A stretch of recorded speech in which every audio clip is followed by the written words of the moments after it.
Hey, Syron, why we doing this show, man? This is a Sunday morning, yes. And we should be in the bed, man. Well, first and foremost, as I always say, thanks, Mark, for coming out. I know it's early Sunday, and even for us to get Sister Charlene, that's a victory. Early in the morning on Sunday. So the reason we out here because I finally caved into your philosophy to a certain extent about this genocide that we see happening in Chicago and the murder rate, and I'm willing to put my neck out there and say, yeah, the black woman has to do even more. That's right. We got to help these mamas. Yeah.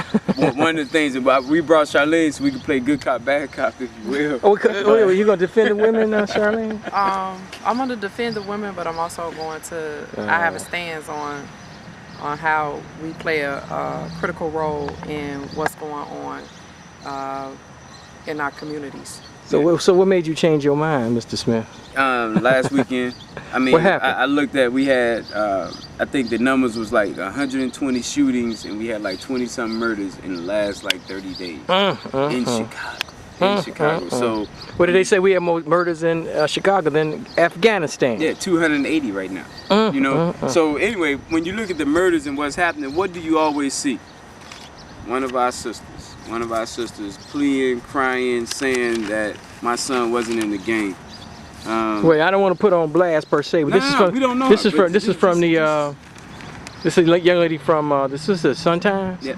The Sunday Sun Times. This is what. Newspaper. This is July 8th. We taping this, right? Right. And this is Memorial Day weekend. But anyway, the point is, every time a child is murdered, we have, unfortunately, our sisters showing their emotions, which they should do, and our men not saying much, not stepping up, not holding down the fort as they supposed to. But I don't have leverage with the man.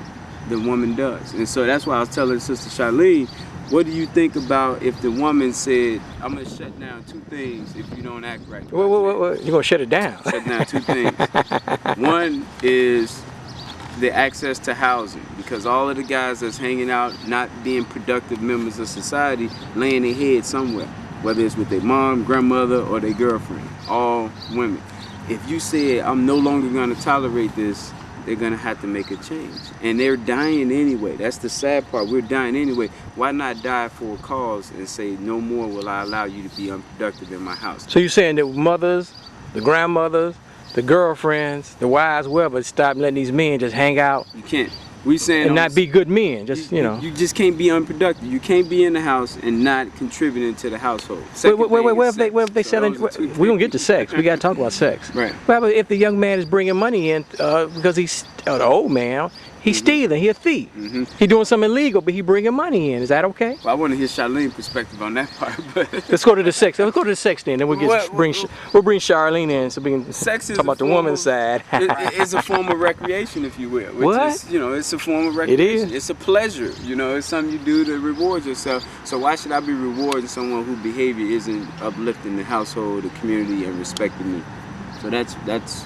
So you saying that a woman told me that years ago. They said, Mark, if these women just cut the booty off for a couple of weeks, the men will start to act right. Well, I think it needs to be coordinated, and that's the thing. Charlene, you guys seen her on the show before. She's very organized. It got to be an organized effort. It can't just be the lady right here in this building just stop having sex with her man. She needs support and backup. It needs to be a plan. Well, how come I know it's not WGCI or Power 92s or V103s. That's their jobs are entertain the Negro. I know that.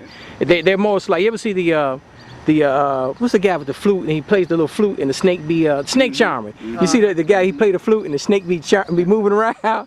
That's what WGCI, Clear Power 92. We call it who it really is. Clear Channel, but Clear Channel don't own Power 92 out there in Hammond. So they are the snake charmers. They charm us and we got us wiggling out of the basket. That's what they do.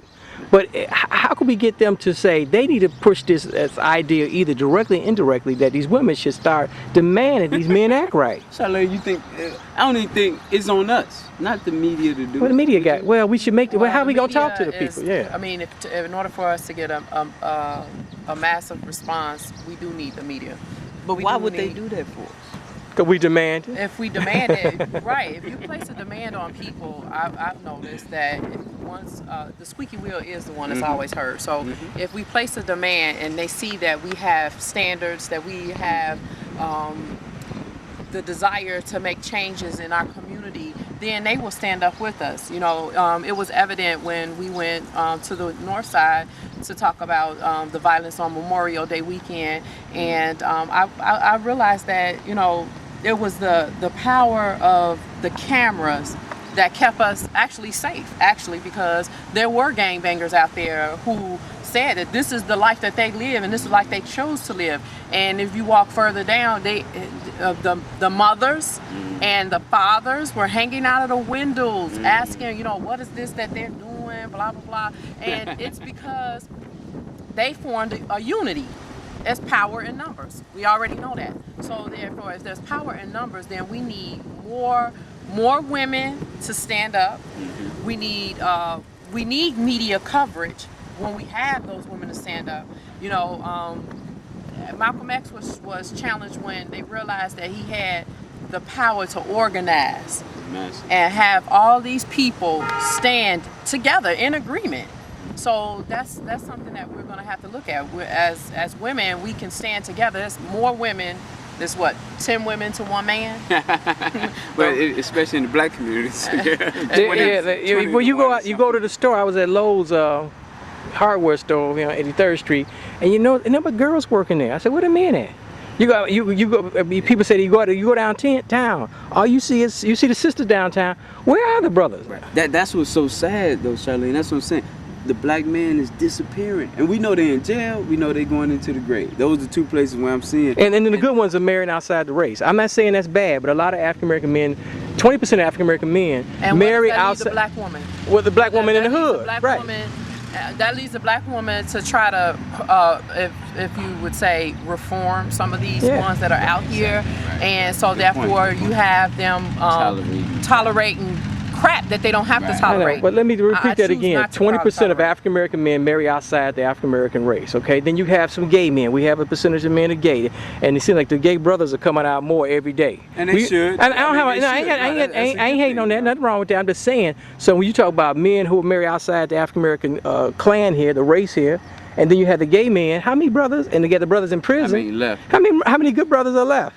But that's what Syron said. I feel sorry for the black woman in that regard, because for real. You're right. The one, first of all, they need to come out. It's nothing worse than deceiving a woman thinking. Talking about the gay guys. Oh man, yeah. It's nothing worse than the down low is over now, huh? It needs to be. That's unacceptable. The down low is over. Yes, all right. it's over. Just come on out and say it. The ratio for young black women who are HIV positive between the ages of 15 and 24. 15, geez. Yes, 15 and 24. And the reason why the rate is so high is because the lack of education. And then he's cute. Okay, yeah, he's cute. But do you know anything about him? I like that ad that says, you know, I don't know everything about him. You know, that's a positive ad rather than having some of the liquor commercials pent up on the walls.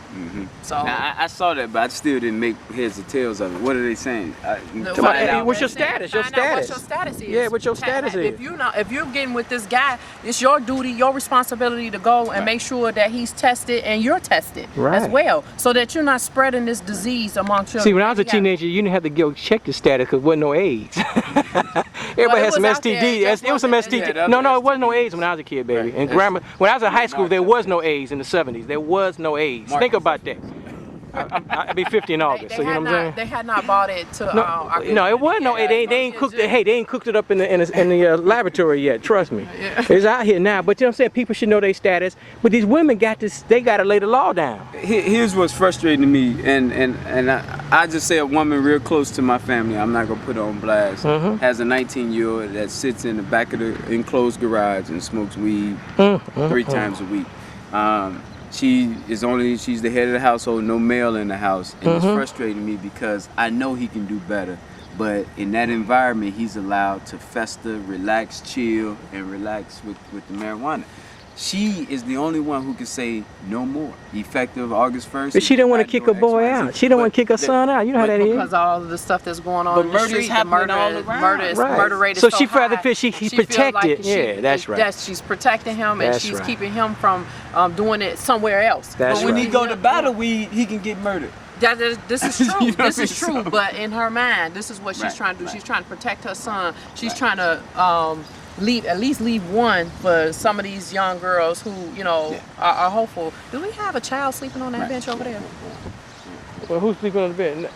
Somebody else. Like it's probably some grown man sleeping on the bench. That look like a child. Like a little girl. Man, It's probably a man. That looks like a little child. Looks like a man. Okay. go. Well, anyway, so I know that's what she's doing, but what I'm saying is the woman, first of all, the black man haven't stepped up. So let's be clear with that, you know. But because he hasn't stepped up, I think the woman gonna have to take that extra step now and hold them accountable. And when doing that, that means that the 19-year-old got to be told that on a certain date, I'm gonna give you 30 days to get your act together. One of my solutions, and I told Charlene, because she has Wisdom Lives here, her group, and we need to link in with a few more women who are strong sisters out here, and we gotta say we go back the black woman up.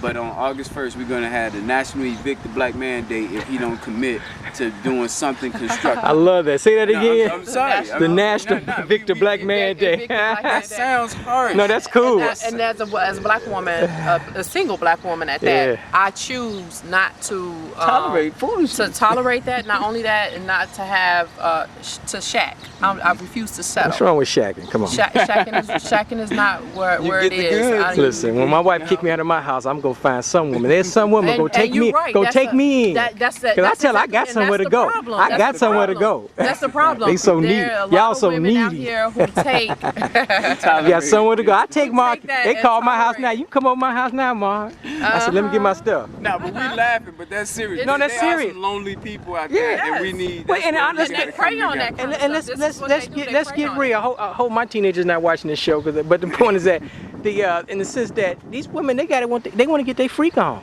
I understand. They want to get their freak on. I've talked to them. They say, "Mom, you don't understand. I ain't had a man in like 5, 6, 7 years." Right. They say, sooner or later I'm gonna give in. Right. And I understand that, but we have to exercise the power that we have. And once women wake up and realize the power that they have, then it'll be a better place. You know, we were created as helpmeets, so we're helping but not hindering.